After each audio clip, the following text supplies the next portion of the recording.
먼저 조서를 좀 확인하겠습니다.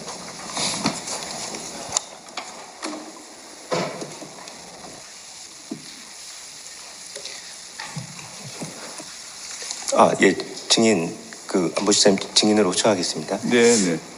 이게 증인이 2025년 1월 2일 서울중앙지검에서 이 사건 비상계엄 선포와 관련해서 변호인의 입회하에 참고인 조사를 받으시고 사실 그대로 진술하고 종료 시에 조서를 열람해서 진술한 대로 기재되었음을 확인하고 서명 날인하신 그 서류 맞으시죠? 네, 그렇습니다. 예, 질문 드리겠습니다. 네, 이항은 생략하겠습니다. 예, 사망입니다.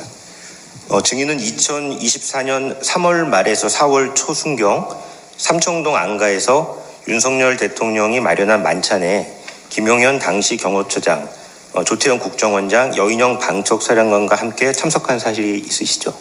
네. 당시 만찬은 원래 대통령이 증인과 국정원장, 방첩사령관에 대하여 방첩 조직을 강화하고 국정원도 차분하게 일을 잘하고 있다는 등 격려하는 자리였지만 피청구인이 시국에 관해 이야기하게 되었고 피청구인은 그때까지 진행된 야당 관련 문제, 정치 상황 등에 대하여 울분을 토하셨죠. 울분까지는 아니고 다양한 주제를 말씀하신 걸로 기억합니다. 예, 피청구인은 굉장히 답답한 심정, 특히 의료개혁과 관련하여 난항을 겪고 역풍이 이는 상황에 대하여 혼자서 1시간 가까이 길게 토로하였죠.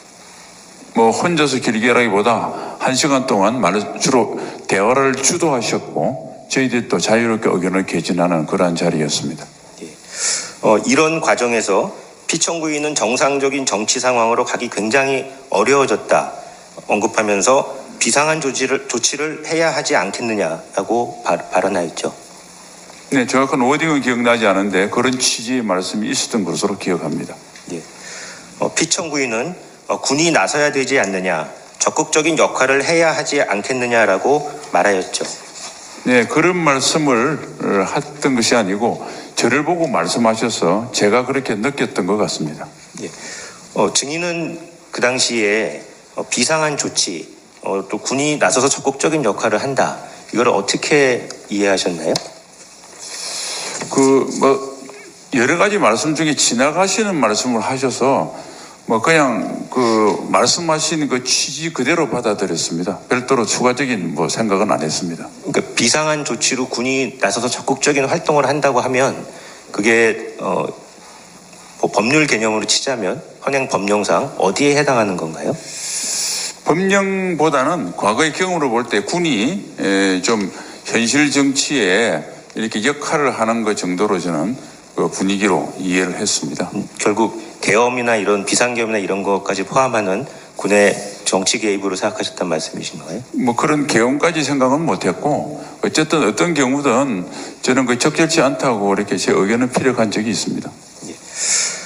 이에 대하여 증인은 제가 법은 잘 모르겠지만 역사적으로 볼 때나 당위성 면에서는 적절치 않다. 국민이 용납하지 않고 장병들은 국민과 생각을 100% 같이 간다. 그것은 현실성이 없다고 반대하셨죠. 네, 법적인 문제를 떠나서 어떤 어려움을 해결하는데 좋은 솔루션은 아니란 취지로 제가 진언을 드린 것으로 기억합니다. 증인께서 당시 그 대통령의 그런 어떤 구상에 반대하신 나름대로의 그 당시에 그 합리적인 이유라든지 나름대로 논리적으로 분석하신 어떤 근거를 가지고 거기서 반대를 하신 건가요?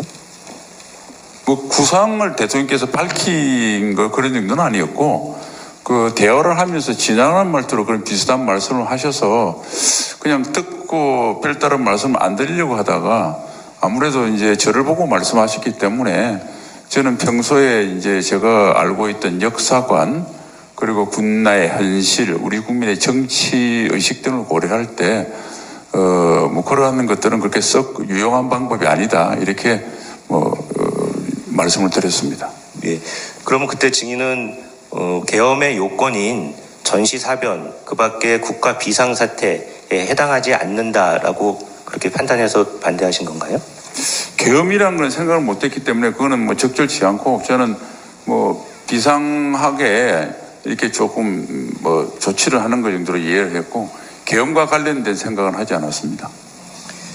예, 증인은 1979년 육사 3학년 당시 12.12 사태를 겪는 등 군인으로서의 경험을 통해서 군의 정치 개입은 안 된다는 확고한 신념을 가지고 계시죠? 그렇습니다. 당시 조태용 국정원장도 국제관계에 대해 언급하면서 외국에서 받아들일 수 없고 우리나라의 국격에 비추어 생각할 수도 없다는 취지로 말하였나요? 예, 다음은 아마 국정원장도 그런 취지로 말씀을 드린 거로 제가 기억하고 있습니다. 그 당시 같이 참석하셨던 김용현 경호처장과 여인영 방척사령관은 어떤 말을 하셨습니까? 저하고 국정원장이 그런 말씀을 하니까 대통령께서 다른 화제로 돌려버려서 그 사람들은 의견을 표명할 수 있는 시간적인 그게 없었습니다. 그래서 별도로 아무런 이야기를 하지 않은 것으로 제가 기억합니다. 위 대통령과의 만찬 자리를 마친 후에 증인은 김용현, 여인영과 증인의 국방부 장관 공간에서 차를 마시면서 이야기를 나누셨죠? 그렇습니다. 김용현 당시 경호처장은 증인의 육사 1년 후배일 뿐만 아니라 근무 연도 상당히 깊어 오랫동안 형-동생 관계를 유지해온 그런 사이시죠? 근무연은 없었고요. 단 한 달 정도 제가 대령 때 합참에 과장할 때 우리과의 파견 나와서 저를 일을 도와준 적은 있고 그 뒤로 같은 장소에서 같은 시간대 근무한 연은 전혀 없습니다. 단지 제가 수방사령관과 합참작전본부장을 인계를 한 그런 연은 있습니다. 그리고 이제 형 동생은 되게 뭐 국회에서도 국회의원들끼리도 그렇게 많이 하는데 증인은 당시 대통령이 아무리 취중이라도 저런 말을 하면 문제가 될 수 있겠다는 생각하에 김용현과 여인영에게 대통령이 왜 울분에 차서 화를 내시며 저런 말씀을 하시느냐라고 물으셨죠? 울분과 화는 거 잘못된 좀 제 생각과 다른 표현이었고요. 어쨌든 지나간 말씀이 있지만 혹시 다른 분들한테도 그런 말씀을 하시면 괜한 오해가 될 수 있겠다 싶어서 그 두 사람에게 특히 이제 대통령을 근접해서 모시는 김용현 그 경호처장에게 좀 유익 있게 그렇게 대통령 잘 모셔라. 그리고 대통령을 잘 모시는 길이 그런 말씀을 혹시라도 안 할 수 있도록 하는 것이 부화된 저희 도리다. 뭐 이런 취지로 이야기를 했던 것으로 기억합니다. 그러면서 증인은 국방부 장관으로서 대통령이 언급한 비상한 조치에 절대 반대한다. 반드시 증인의 뜻을 대통령께 전해달라고 말씀하셨죠? 네, 뭐 그런 뜻을 제가 저를 계기로 해서 대통령께서 그날 우리가 사실은 술을 곁들인 식사 자리였는데 혹시 그걸 그렇게 깊게 생각 안 하실 수도 있어서 제 핑계를 대서 한번 경호처장에게 대통령께 그렇게 말씀을 좀 전해달라는 뜻으로 그런 표현을 썼습니다. 예. 그리고 김용현 경호처장에게 대통령이 말씀을 잘 듣는 사람한테 오늘 취중에 이런 얘기를 했다는 점을 전하고 다음부터는 대통령이 이런 말을 하지 않도록 하라고 당부하셨죠. 네, 사실은 저 같은 경우는 대통령님과 장관이 됐지만 별도로 시간을 가지고 온 적이 별로 없었던 상태였는데 그런데 이제 저한테 저런 말씀을 하시는 거 보고 다른 혹시 아주 가깝지 않은 사람들 이야기를 할까 봐 아무래도 대통령 주변의 인간관계는 경호처장이 잘 아니까 대통령께 좀 말할 수 있는 분들을 한번 봐서 오늘 일을 좀 설명하면서 지나가는 말투였지만 한번 말씀드리는 게 좋겠다 그래서 제가 제안을 했습니다. 그랬더니 경호처장은 제 말에 100% 동감을 했고 그렇게 하겠다고 했습니다. 네. 그 대통령께서 국정을 운영하려면 여러 가지 그 목소리를 많이 들어야 되는데 지금 증인께서 대통령이 말씀을 잘 듣는 사람한테 이 말씀을 전해달라고 할 때 보통 그 당시 증인은 어떤 분들을 머리에 좀 염두에 두고서 이런 말씀을 하셨나요? 제가 사실은 대통령님 주변의 개인적인 인간관계를 잘 몰라서 그냥 보도에 이렇게 보면 뭐 성함은 말씀드릴 수 있지만 여러분들이 대통령과 가깝다고 그래서 뭐 그런 원로들한테 이야기하면 되지 않겠느냐가 염두에 뒀는데 김용희 시장한테는 구체적인 사람이나 그런 걸 거명한 적은 없습니다. 혼자 그렇게 생각했습니다. 예. 국방부 장관 교체 관련돼서 질문 드리겠습니다. 2024년 8월 13일 증인은 국방부 장관에서 국가안보실장으로 임명되셨죠? 그렇습니다. 예, 그 1, 2주 전 대통령이 증인에게 갑자기 대통령 비서실 안보실장을 맡아주었으면 좋겠다는 이야기를 하였습니까? 네, 대통령께서 말씀하셨죠. 그때 대통령은 전략과제인 원전 방산 등을 유치하기 위하여는 적극적인 경제 외교가 필요한데 국방부 장관이 해외로 나갈 수 없고 안보실장도 나가기 어려우니 영어를 잘하는 당시 국가안보실장 장호진을 외교안보특보로 임명하여 그 임무를 맡기고 증인이 안보실장을 맡아달라는 취지로 말씀하셨죠. 네, 특히 하나 더 보태면 이때까지 안보실장 세 분이 다 외교 전문가였습니다. 그런데 그때 다시 국방 전문가가 맡아서 러북 간의 군사 밀착도 있고 그다음에 미국의 대선 결과에 따라서 특히 안보 중에서도 국방 정책이 변화가 많을 것 같으니까 좀 장관을 마친 중량급 있는 인사가 무게를 가지고 국방 위주로 좀 국방을 좀 중심을 둔 이런 안보 정책을 펴달라 이런 말씀도 있었습니다. 이때 이에 증인은 군 출신인 증인 자신은 국방부 장관은 잘할 수 있는데 안보실장은 외교도 잘해야 하니 자신이 없다라는 취지로 답하였고 그 후 얼마 지나지 않은 2024년 8월 12일 아침 피청구인은 체코 원전 수주 관계로 좀 빨리 오늘부로 국가안보실장을 교체해야겠다고 하면서 증인에게 안보실장을 맡아달라고 다시 말하였고 증인은 대통령이 두 번째로 말씀하시고 국가적 사안이라 생각하여 수락하셨죠. 그렇습니다. 바로 2, 3일 후에 장호진 특보가 제이크 셜리번 미 안보보장을 만나기 위해서 출국이 예정되어 있어서 대통령께서 급하게 일정을 정하신 것으로 이렇게 들었습니다. 칠항입니다. 증인이 국방부 장관에서 국가안보실장으로 임명되는 2024년 8월 무렵 국군 정보사령부 내에 정보사령관 문상호와 여단장 박민우 사이에 갈등이 불거져서 상호 폭행과 항명으로 맞고소하는 상황이 발생하였고 또 한편 정보사 블랙 요원 명단이 유출되는 중대한 보안 사고가 발생하기도 하였죠. 그렇습니다. 그래서 증인은 이러한 사태에 대한 책임을 물어 문상호 정보사령관을 보직 해임하고 교체하는 방안을 당시 여인형 국방부 인사기획관과 원천희 정보본부장에게 지시한 상태셨죠? 네, 박민우 여단장은 먼저 직무 배제를 했고요. 그러나 이제 정보사령관까지 갑자기 동시에 하면 좀 혼란이 있다는 참모들이 건의가 있어서 그때 제가 계속 있었으면 9월 중순경에 장군 인사를 하려고 했는데 그때 교체하려고 제가 준비를 했습니다. 그런데 2024년 9월 6일자로 김용현 장관이 취임하면서 문상호 정보사령관에 대하여 현 보직 유지를 지시하였죠. 그거는 전혀 몰랐고 이번 비상계엄 사태 이후에 보도를 통해서 알았습니다.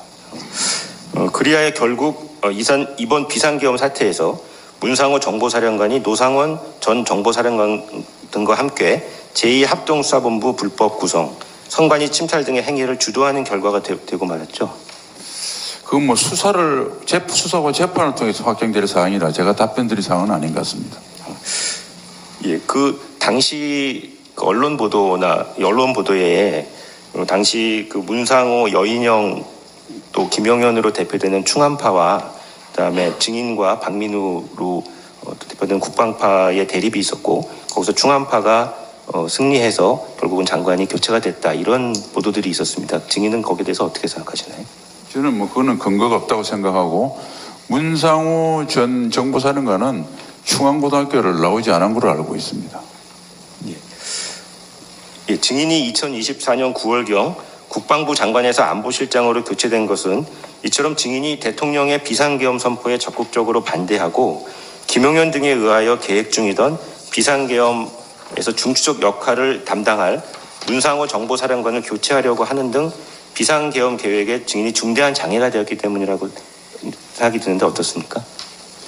뭐 인사권자인 대통령께서 판단하신 사항이긴 하지만 제가 느끼기에 계엄에 뭐 반대를 그렇게 했던 아까 만찬 분위기로 말씀드렸는데 지나가는 말투였고 그 뒤로 한 번도 계엄에 관련된 저한테 하문하신 적도 없고 그런 말 들어본 적도 없습니다. 그리고 교체했던 것은 대통령께서 아까 청구인께서 말씀하신 그런 이유로 저에게 교체 이유를 설명을 하셨고 또 그것을 브리핑했기 때문에 저는 일부 언론 보도에서 제기한 것은 사실이 아니라고 보고 대통령께서 말씀하신 것이 사실에 가깝다고 생각합니다.